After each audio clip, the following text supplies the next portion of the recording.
Welcome to Putin's War, a weekly look at what's really going on in Ukraine, how the Russian forces are doing, how the Ukrainian defences are doing, and also how the help is getting along to that part of the world.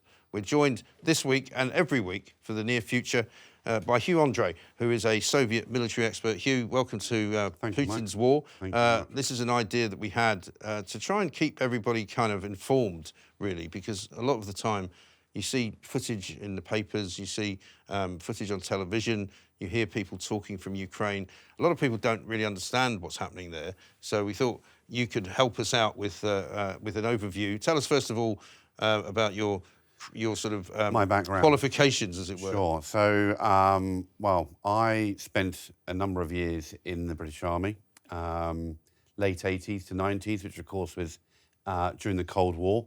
And one of my roles while serving was to be the subject matter expert on what we called Soviet military doctrine. Right. Which, to be fair, hasn't changed greatly since that time.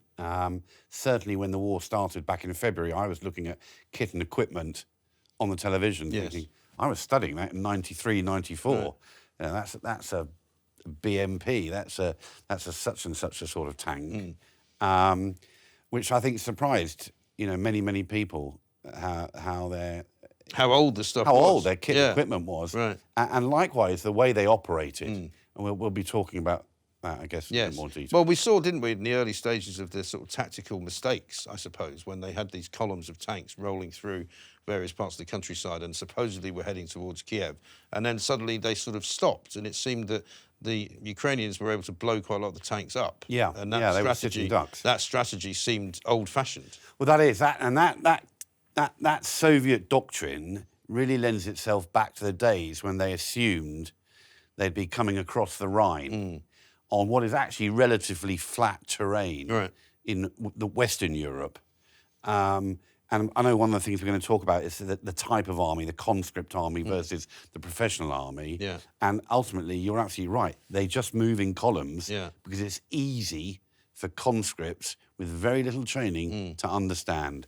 Drive straight, hit an obstacle, go around it and carry on. Yes, and that's one of the things that we'll also talk about is the fact that Putin has never called this a war. We're calling it Putin's war because, to all intents and purposes, it is a war. Yes. But tell us why he doesn't call it that. Well, ultimately, as we've all heard recently, he's just called up 300,000 conscripts. The Russian army is not a professional army. And what I mean by that, in the British army, you volunteer to join. It's a profession. And you actually have to achieve certain professional standards. You have to hit certain targets, be able to run such and such a distance, have certain character traits. But you're a volunteer. Yeah. In the Soviet, Russian army, you're either contracted or you're a conscript. Of course, once upon a time in America, it was called drafting. Yes. Do they have national service there or not? That's their contract. Right. It used to be 2 years. I believe it's been now reduced to 1 year. And the only people who actually get out of it are doctors, farmers, those who have specialist requirements. But yes, everyone has to do it. Okay. So at the moment, they're trying to find 300,000 what they call reservists, who are presumably people who are, I don't know if that's the same as the TA that we would have. Putin has made statements to saying that 300,000 be called up, and they have all previously contracted. Right. So they had a basic level of training. Okay. We also know that's not entirely true. And how do we know that? Because we're now seeing long lines at the borders. Yeah, I was going to say, we've seen cars, traffic jams on the border with Georgia, people just running for their lives, literally. They don't want to fight. Right. No one in their right mind, frankly, would want to go into war. Yeah. They say that from experience. And actually, only 5% of according to the Pentagon, 200 to 250,000 Russian soldiers in Ukraine, only 5% are from Moscow. Right. They're almost guns for hire. Yes. From Chechnya, elsewhere, out on the steppes. Right. And of course, at the beginning, many of them were told, we are told, that they were going in to kind of liberate, if you like, parts of Ukraine, which were technically Russian. they were expecting to be welcomed with open arms and sort of flowers, and instead they were greeted with a rather different form of a welcome, with people with guns who told them to get lost. Yeah, and as we saw, many of them didn't know why they were there.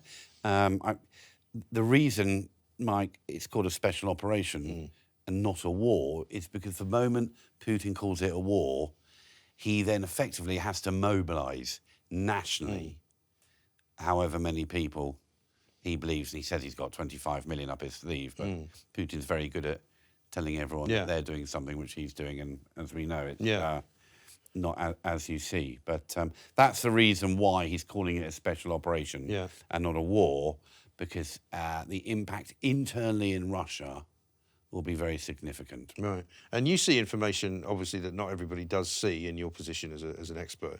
One of the big stories, I suppose, this week was Putin's threat to unleash sort of nuclear hell. Says he was being blackmailed, nuclear blackmail he was suffering from the West.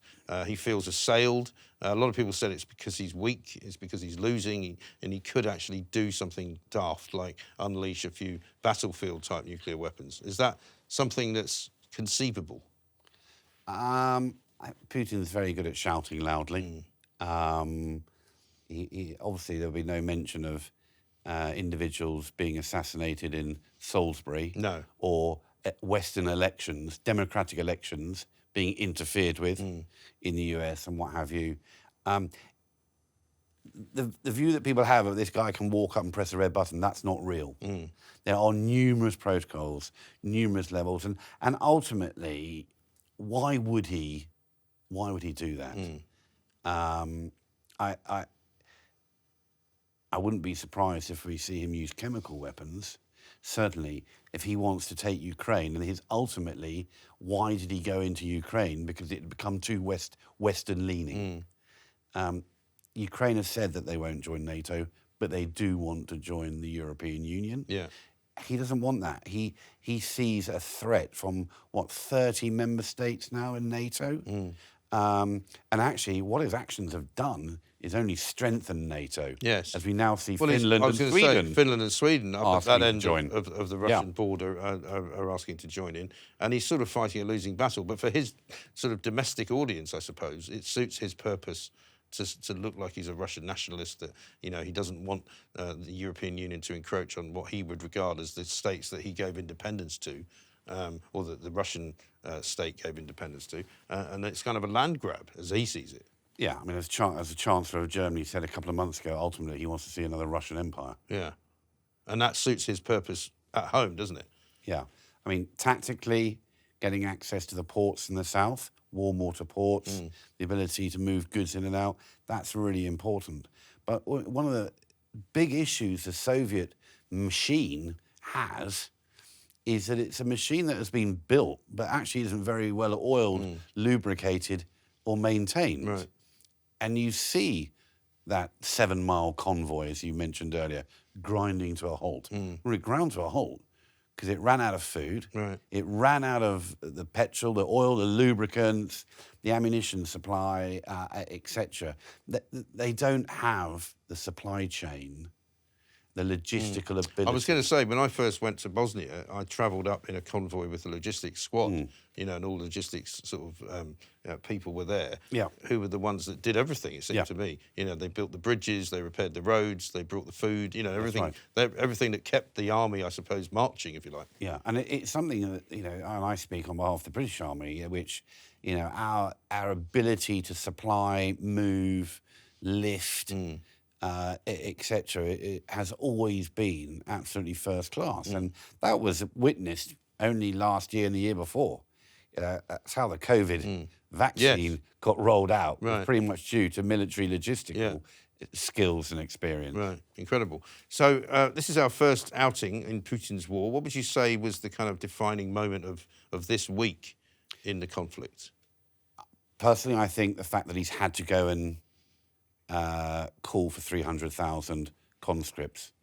I think that shows the rest of the world that he really has problems. Yeah. I think that's right.